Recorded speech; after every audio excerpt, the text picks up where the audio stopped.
Here's something that's always really bothered me. Eden was vegan. That's right. Before the fall of man, we did not kill anything. We did not kill animals for clothes and food. That came after sin and death entered the race. So why is it that Christians don't want to go back to that? Well, God said it was okay. Well, there's a difference between God's perfect will and God's permissive will. The same thing happens with God's perfect plan and God's permissive plan. You would think that the God, Jesus, that has us remembering him every time we eat and drink would be concerned with our compassion about our food every time we eat and drink.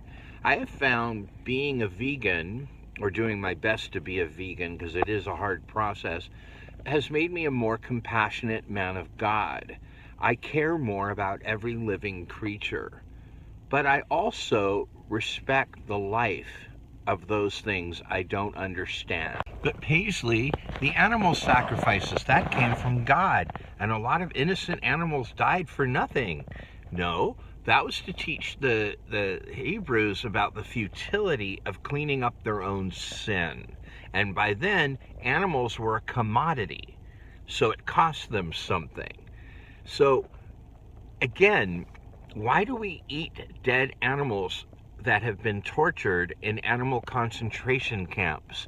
Why didn't we put a stop to that when the farms started to disappear and the factories were built? Why didn't we put a stop to it? Because we don't stop what's wrong when it starts. We don't get involved. We only get involved when it's a moralistic issue that we can vote on and make our friends and family feel uncomfortable and bad in our presence.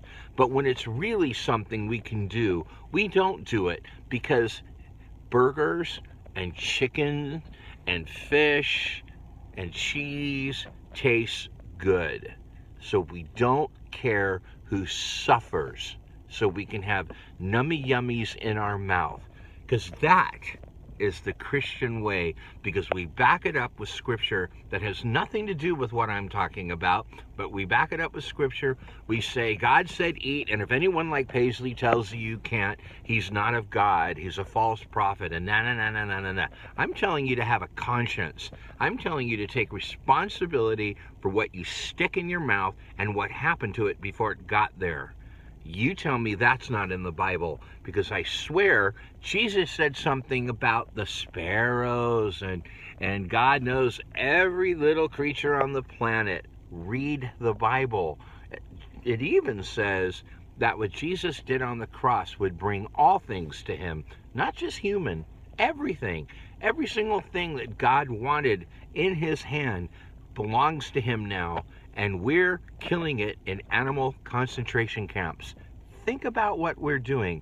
Think about if God is really okay with that, and if there will ever come judgment for what we're doing to animals. What would it look like? I don't know. Too much red meat causes cancer. I don't know. Is that judgment? I don't know. Give it some thought. Have a conscience when you eat. Jesus asked you to at the Last Supper.